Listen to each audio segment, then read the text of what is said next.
Hello, friends. Doing a little live video here, inspired by many things, actually. I just really feel pretty blessed by this journey I'm on right now of being able to study depth psychology and mythology and psychotherapy at Pacifica Graduate Institute, which I started about a couple weeks ago. About October 27th was when I started that journey. So yeah, after just a little bit of thought and consideration, I thought it would be a fun experiment to try to just make a series of videos. I'm thinking maybe one video a week.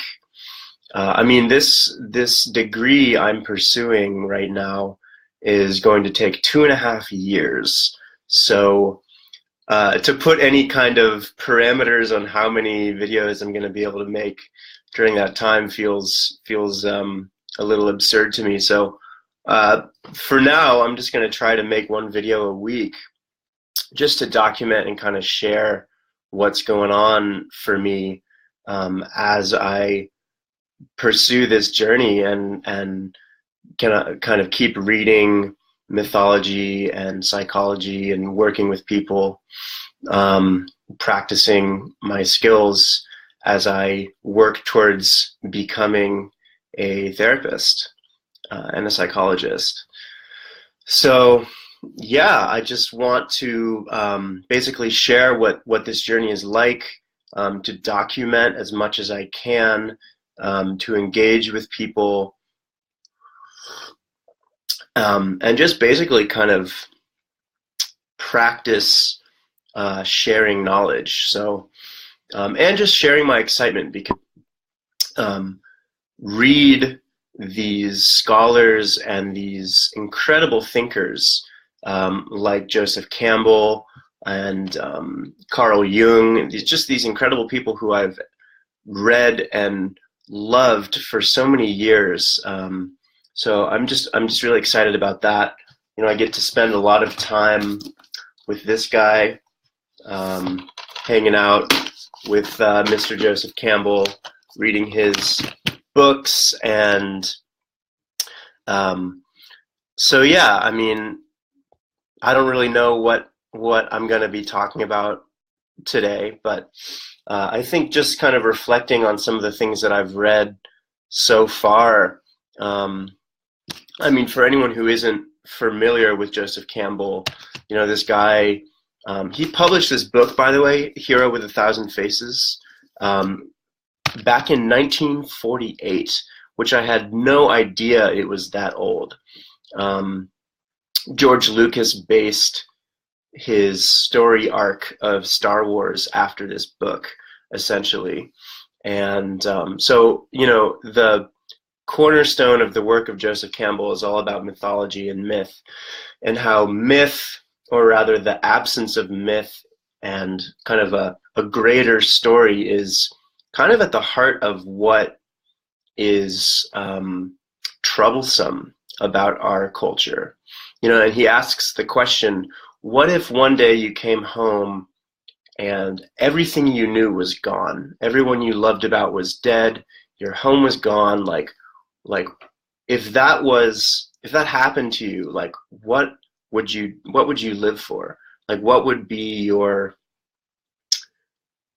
continue to drive you and motivate you to live? And I found that question really interesting, because I think in our culture, we have substituted valuing myth and valuing story and kind of these larger ideals, and replace them with materialism and things and possessions. So this is a thread that I think a lot of people in psychology have picked up on and tried to speak to. Joseph Campbell probably being the most recent and probably the most well-known of these scholars to talk about that. But Michael Mead, a wonderful teacher up here in the Pacific Northwest, talks a lot about the collapse of what he calls the mesocosm. And mesocosm is just a Greek word for middle world. So the collapse of the mesocosm is when, you know, the microcosm and the macrocosm can't connect. And that is essentially the gap that not having myth in our lives brings us towards. You know, our world is disconnected. The microcosm and the macrocosm, the eternal and the microscopic, the eternal and the finite are disconnected, because the thread that has to kind of weave in between these two worlds is myth. Nothing else is going to do it. Nothing else is going to connect us to these stories and energies and really sources of deep spiritual meaning. I think is really what people like Joseph Campbell and Carl Jung were trying to point to, talking about archetypal energies and the archetypes. Really, you know, there are these presences in our world that help us make sense of what this whole trip is all about. And they're around us at every moment, you know. They're always with us. Another thing I've been able to read recently, which has kind of blown my mind, I remember reading Sigmund Freud's work in high school. I took a psychology class at Lincoln High School here in Portland, and we read a whole bunch of people, including Carl Jung, who actually stuck with me most from that class was reading Jung's work. But we also read Freud, and I think Freud, when people hear his name, when they hear Freudian this or that, it kind of brings up all this kind of like, people are just like, oh God, like, I don't want to hear about Freud. But I recently read this book, which is called Freud and Man's Soul, which is an interesting little book, basically talking about how all of Freud's work, when it was translated into English, was totally manipulated and lost, essentially, in translation.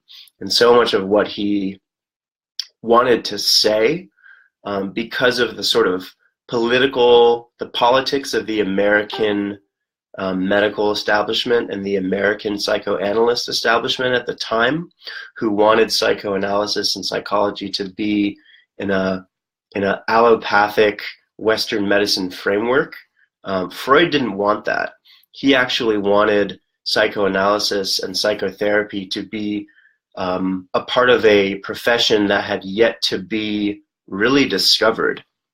And granted, Freud was a doctor, and Carl Jung was a doctor as well, but they had to go through that journey to realize that what they were talking about was actually something different. So yeah, reading this book, Freud and Man's Soul, really interesting recalibration of my appreciation and understanding of Sigmund Freud and his love of myth and his love of really, I mean, the opening little epitaph in this says, it's a little quote from Freud in a letter that he wrote to Jung, and he says, "Psychoanalysis is in essence a cure through love," which is kind of mind-blowing to me.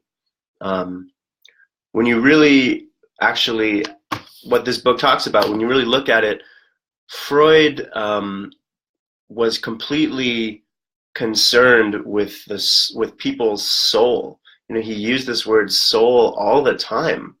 And in English, it got translated into mind, which is just ridiculous. Like, soul is not your mind, right? And psyche, the word we have in English now for our minds, our psyche. Psyche is a Greek word. Psyche is the goddess of soul. So thinking about just how, when you hear that word psyche, immediately you think of everything going on in your mind, but psyche is actually right here. So everything that Sigmund Freud tried to speak about was basically about soul tending.